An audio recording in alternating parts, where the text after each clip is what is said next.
Here is the fastest and easiest way to screw up your life. In fact, here are 7 things you should do if you want a life of misery and self-destruction. Step number 1. Stay indoors at all times, preferably in the same room. In fact, make that one room your all room. You should work there, eat there, sleep there, and only occasionally leave the room when nature calls. And don't let a nice day tempt you into leaving your room. Getting sunlight and a breath of fresh air is the last thing you need. That brings me to step 2. Practice stillness. The idea is to never move your body. Stay seated at all times. Walking, playing a sport, or dare I say hitting the gym, is for those who have prioritized their life. You have far more important things to do, like remaining in your bed and becoming one with the furniture, not with nature. To help you with step 1 and 2, you must implement step 3. Increase your screen time.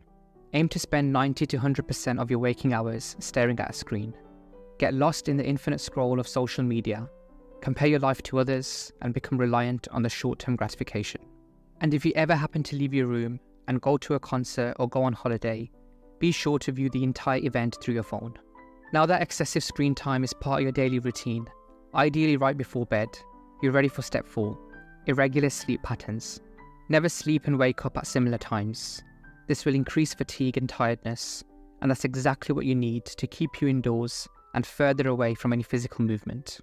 With enough time and practice, illness will creep in, and that will make your pursuit of becoming the human equivalent of a piece of furniture even easier. Now that we have addressed our physical health, let's look at emotional and mental health. To really master your mind and emotions, always focus on the uncontrollable.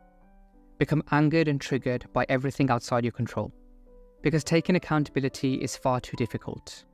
At least this way you have someone to blame when things go wrong. It also helps you feel better in the moment, and you can use this as justification for your lack of action. Speaking of how you feel, step number 6 is be guided by your feelings. Make all your day-to-day decisions based on how you feel. You don't feel like going to work?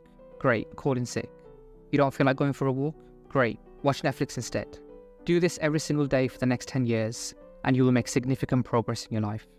Now, speaking of progress, the final step is to set vague goals. Have zero clarity about what you want in life and what kind of person you want to become. In fact, make your goals ridiculously ambitious and unrealistic, enough to put you off from even starting. Make the attainment of the goal your ultimate source of happiness and self-worth. This way, you will forever be chasing happiness, and your self-worth will be more fragile than the mirror on the wall.